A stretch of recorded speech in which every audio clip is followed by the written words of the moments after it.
When it comes to forgiveness, we often hear of, oh, it is important to forgive other people for the sake of ourselves. Well, there is some truth in it that, of course, holding up anger and resentment is not good for us in the long term because it is poison within us. If it was only this easy, everyone would be really happy, to drop it because no one actually likes to live in bitterness and chronic resentment, right? There is an important reason why it is so hard for us humans to actually forgive and drop the issues. And it is because when we cannot drop something, when we cannot just let go of something, it is because we don't often feel safe enough to do so. So we often hold on to anger and resentment because, well, anger is a part of us that says that, hey, this situation is not all right, something is not good, you might have crossed my boundaries and I don't like it. So anger is a part of ourselves that loves us enough to actually, show up and say that, hey, I don't really like it, let's fix it. However, when we don't pay attention to this and we repress this, we are actually not realizing that we are feeling still this lack of safety. Oh, what is it that might actually still happen? Because if the person crossed the boundary once, maybe they would do it again if we are not doing anything to fix the situation. And that's why when the thing is not resolved yet, when the situation is not resolved in the way that makes us feel safe again, we might then hold on to this anger and resentment so that it's a reminder to us to, wait, don't relax with this person or situation because they are not safe. Let's hold on to this anger as a reminder. So this is why it's important to not gaslight ourselves and to, just simply force ourselves to forgive a situation, a person, and, sometimes even to ourselves. There are like many people that says that, oh, I cannot forgive myself for having done this and etc. And it is exactly because they cannot trust themselves that they might not make the same mistakes or etc. And that's why they hold on to certain anger, shame, embarrassment, so that they don't make the same mistake, that they feel that it's threatening, either to their survival, to their values, etc. So, to actually forgive someone, we have to do it in 2 steps. That is very important. And we cannot, just simply ask ourselves to jump straight to forgiveness.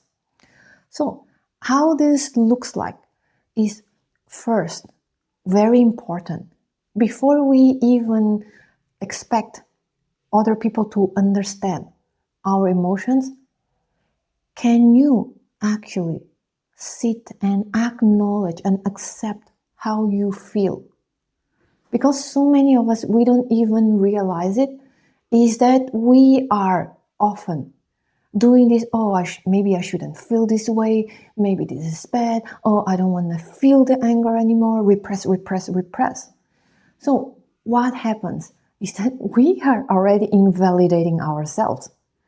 Then without us validating ourselves first, then we will be in this wobbly energy, that we will be in this limbo, that even if the other person, like they might want to, show that I understand how you feel and etc.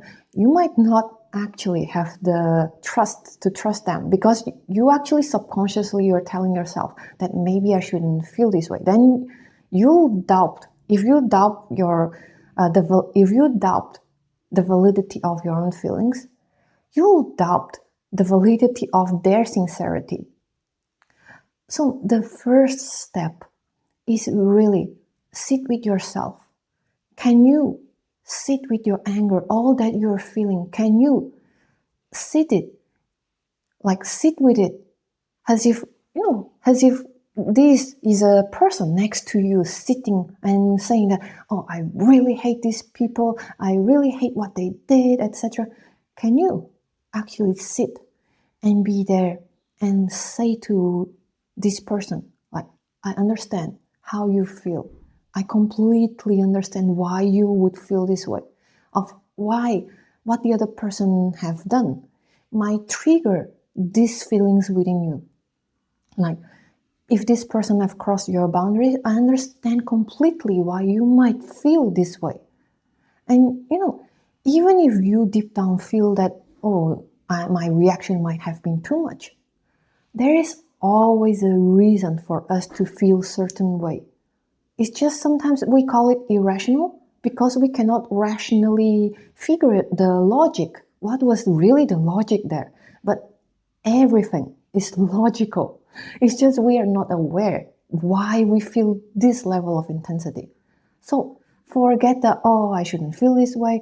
And if it really appears, like, imagine that you have your anger, like, oh, I really hate these people, I really, this and this and this. And then you have another person like, hey, you shouldn't feel this way and it's not good and etc. You have to be like a mediator. You have to be their best friend. And see, I completely understand why you might have felt this way.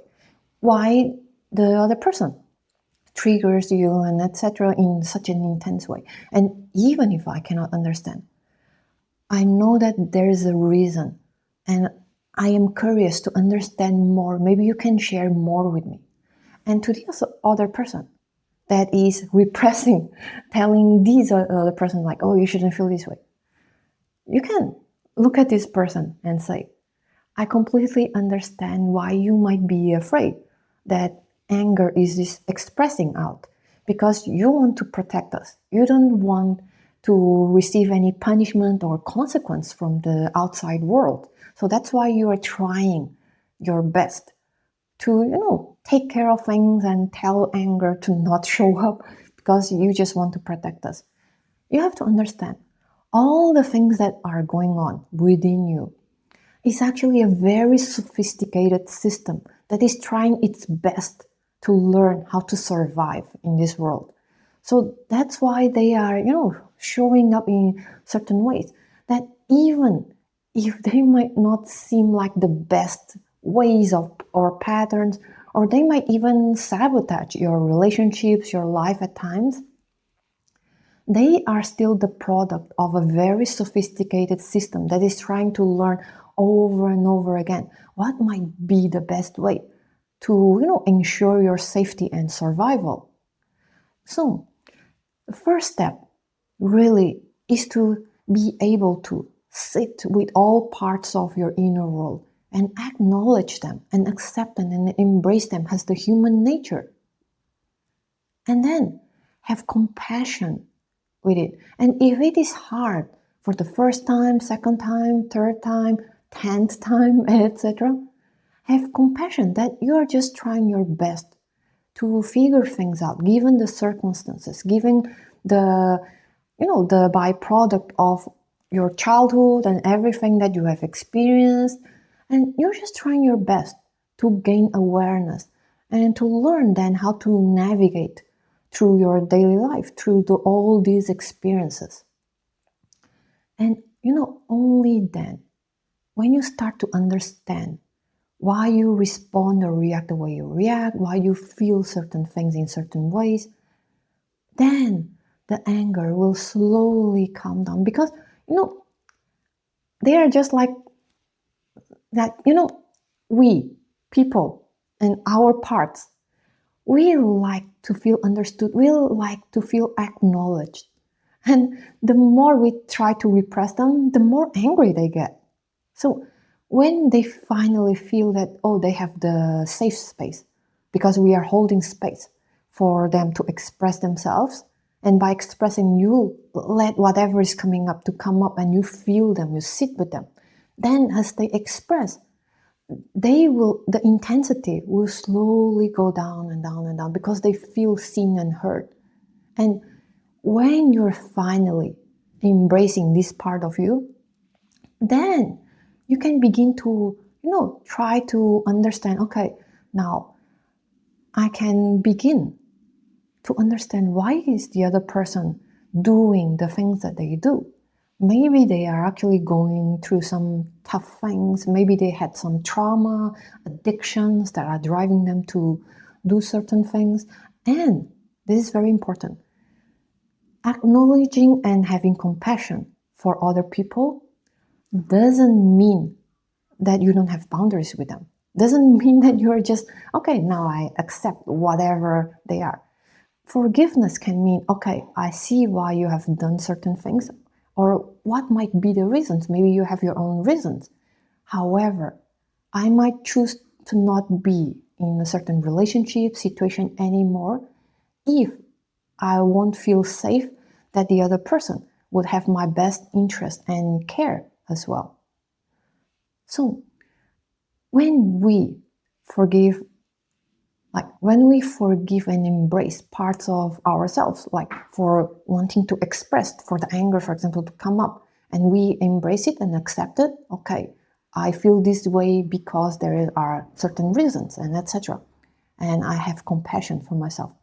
Then I can begin to, after my own intensity is calmed down, then I can begin to, okay, maybe the other person did this and etc. because they have these certain reasons. And now I can finally release the intensity of, okay, maybe the other person is like, maybe they did certain things. Not because of, for example, who I am or what I did, but really because of what they have experienced, how they feel, how they react, their own patterns and behaviors. Then I start to feel that, okay, actually it's not personal. It's not much about me, but it's more about the other person. And then this actually already can make us subconsciously feel a bit safer because we don't feel that, oh, it's us, then we don't feel directly threatened. And then when we begin to, okay, the other person might have done this because of this, then what do I choose to do given what I know now, given what I think might be the case for the other person? What do I choose to do now? As I start to learn how to respond to certain situations that I went through, as I now learn that, okay, for example, if let's say I forgive a caregiver from childhood for certain ways of, I don't know, punishment, etc., I might realize that, okay, my parent might have gone through a very hard time, so they might be depressed, so they might be like emotionally volatile and etc. because they couldn't handle so many things and they were overwhelmed. So it had not really anything to do with me, but more with them. And now, actually, because I'm an adult now, I don't have to really have this 100% dependence on someone else. So if someone is not treating me correctly, I can choose to express it and let them know that, hey, actually, I don't really like it. And if they still choose to cross the boundaries, I don't have to try to convince them to understand my situation. Hey, it's really not okay. You're making me feel like this and this and this. No. As an adult, I can actually choose to walk away instead of trying to convince the other person. If they still, are not able to actually be caring of my boundaries and needs as well, then this relationship might not be aligned, at least momentarily. Maybe they will eventually have more maturity and consideration for people, but maybe right now it's not so aligned. Then I can choose to have a relative distance with them so that I can, honor my boundaries and needs. And then they also have the space to choose whether they want to actually work things out with me, or they might find other relationships that are more aligned. So forgiveness has a lot to do about how safe we actually feel Because we don't feel safe when we are invalidated by other people. We don't feel safe when we subconsciously are invalidating ourselves by doubting the validity of our feelings. So when we cannot feel safe, the anger will always be there as a reminder that, hey, something needs to be fixed. I don't feel okay with it. Something needs to be fixed so that I don't feel threatened anymore. So, very important. Remember that it's often, more often than not, about safety, and that we shouldn't really try to force ourselves to forgiveness, because forcing ourselves to forgive anyone actually makes us even more unsafe, and that's why we often feel even more angry deep down. So, if you find this useful and you find that this resonated, feel free to like, share, and subscribe, and stay in tune with this channel.